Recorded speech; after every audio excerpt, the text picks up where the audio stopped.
Hi, guys. Hi, guys. It's Shaman. Hey, I'm Yolanda Harper. We're here from Harper Therapy. Well, we're from Harper Therapy. We're not at Harper Therapy. Yeah, we're actually at our At house Harper today. House. Yeah, the Harper House. Because this is what social distancing looks like. Yeah. This is what social distancing looks like. Anybody relate? How are you so tall? I'm sitting up. I don't get it. Well, Okay. I'm used to sitting on this couch, so. Right. Yeah. Okay. Yeah. So we are in the middle of a thing. We're in the middle of a thing. Yeah, we felt it was important to maybe come on and do some videos about coping. And There's a lot going on, and so, we want to reach out to our community and just share some tips that we ourselves are having to practice. So I think it's interesting because I had reached out in some of the community Facebook groups and I said, hey, this is what we do and how can we support you in this time with your mental and emotional well-being and your relationships. And one of the questions was, how do I not kill my husband? And then this morning I was like, game on, that's right. Because it's a challenging time. And not killing your husband is a good start with that. Not killing your partner is a good goal. Is a good goal to achieve. So obviously with all the stress and we just kind of things get amplified, right? Yeah. Like little problems become big problems when we're all in close quarters. And it's like under other circumstances, maybe you have kind of this much bandwidth left before you flip your lid and lose your cool. You'd overlook things. You didn't care so much about things. Right. And now you're teetering right up here and you're just like right about to go over the edge. Pretty much ongoing these days. I mean, I don't know why you'd be upset at me at all. But just in general. No, just with the stress of everything. It seems like every time you check the news or turn on the TV, there's a new report, there's a new policy. So there's a lot going on. Actually, I think that's step 0. Stop watching the news. Stop watching the news. Limit your exposure to the news. Limit your exposure to the news. Well, and I think that helps. Yeah, and so the things that you otherwise would just kind of ignore, recognize are not a big deal, like why, how is it that you cannot chew with your mouth closed? Not you, but just, those types of things. Normally you would have the capacity to overlook those things or to look beyond them and recognize it's not a big deal. Yeah. But when you're teetering up there, it's more difficult. And I think what's kind of funny is that, as we were talking through this earlier, you had mentioned that you kind of reserve the worst of us for the people we are the closest to or the people that we love the most. Isn't that the thing? I mean, these are our safe people, so we know kind of subconsciously. We tend to treat them the worst. Yeah, we know how we can misbehave around them and kind of still be around. So, and in these trying situations, I have a tendency to amplify those patterns or maladaptive patterns or the ways that we engage with each other that aren't great anyway, so it just kind of amplifies those already difficult situations. So so we got 3 tips. Then we're in the house with each other 24/7. What could go wrong? So we do have 3 tips. What's the first one? All right, so the first one is taking care of yourself. I mean, having some self-care, right? Yeah. What does that mean, though? Well, I don't know. You said taking care of yourself. I wrote it on the Post-it note. You wrote it on the Post-it note. I was like, oh, yeah, I'm good with that. Hey, guys. So what does taking care of yourself mean? Well, it means trying to get as adequate sleep. Right? I was so happy to be back on my yoga mat this morning. Mm-hmm.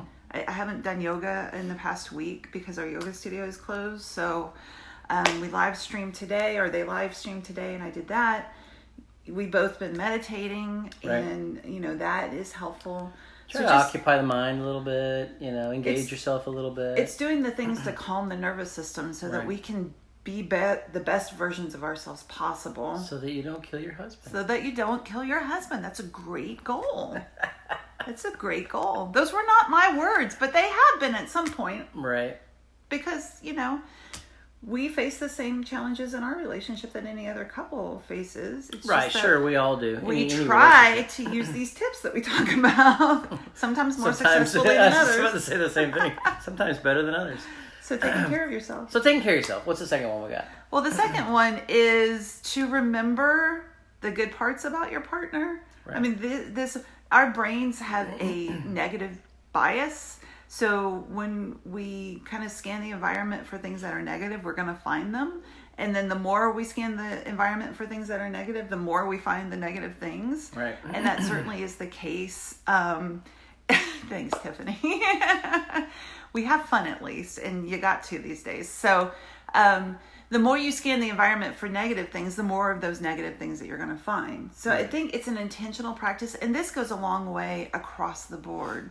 There's a lot of research and science behind the practice of gratitude and shifting neural pathways more to those positive things. Right. Just having a practice of gratitude in your life makes things more positive and better, period. Yeah, and having a generous assumption about your partner and remembering the things that attracted you to each other to begin with.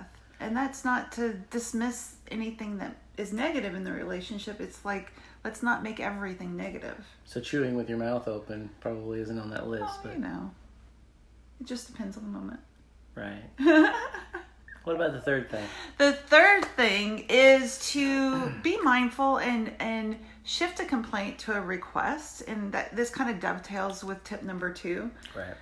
But remember that old adage, you can catch a lot more flies with honey than you can with vinegar.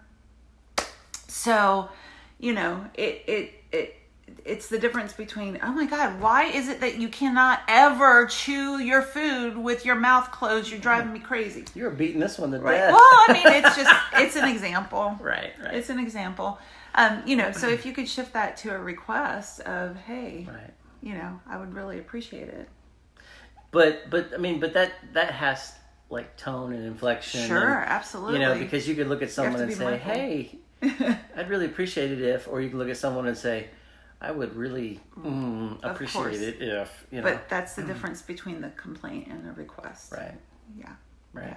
So those are our 3 tips, at least for the moment. We will probably be coming live a little bit more often because what else is there to do? Right. But also we want to really be intentional about supporting everyone. We are all going through a difficult time when the only way that we're going to do it is to get through it together. And so it's kind of a collective, we're in this together. We're going to choose to have a generous assumption, towards our family, towards our loved ones, towards our friends, towards our neighbors, towards our community. That's how we're going to get through this. Yeah. And I think we're going to try to have a little bit more practice of engaging different coping mechanisms while we're all working through this. And if you have questions about your mental and emotional well-being during this time, drop them in the comments here so that we can answer any specific questions that you have. Yeah, we're kind of playing with the idea of just having some short videos. I mean, I don't know how often, but just to kind of engage the community a little bit about helpful things. And on top of that, if there's further support we can do, right? We're shifting our model for a temporary time here at Harper Therapy. We're going to go with telehealth. And what does that mean? Well, that means sessions on the phone, but more specifically, it's more geared towards video sessions. Yeah. So we have some tools for that. And it's none of our preferences that we're having to practice social distancing right now, but it's a necessity in collaboration with community and trying to keep everyone as safe and healthy as possible. Right. We made the decision to shift to virtual sessions, and we can still offer some really great support and services that way. So if you are needing some additional help during this time, this is, a really challenging time, a lot of high stress, a lot of anxiety going around. Anxiety is just contagious. It's probably as contagious as COVID-19. Right. It is bad. I mean, especially in close quarters, you get anxious, everybody else around you gets anxious. Yeah. You want to kill your husband. Not me. Yeah.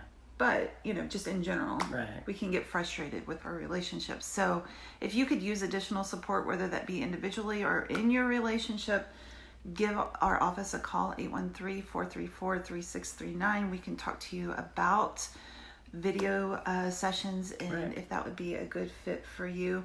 And hopefully sooner rather than later, we'll be able to see each other face to face again. But Right. until that time, guys, take care of yourselves Right. and take care of each other. Right. All right. Talk to you soon. Bye.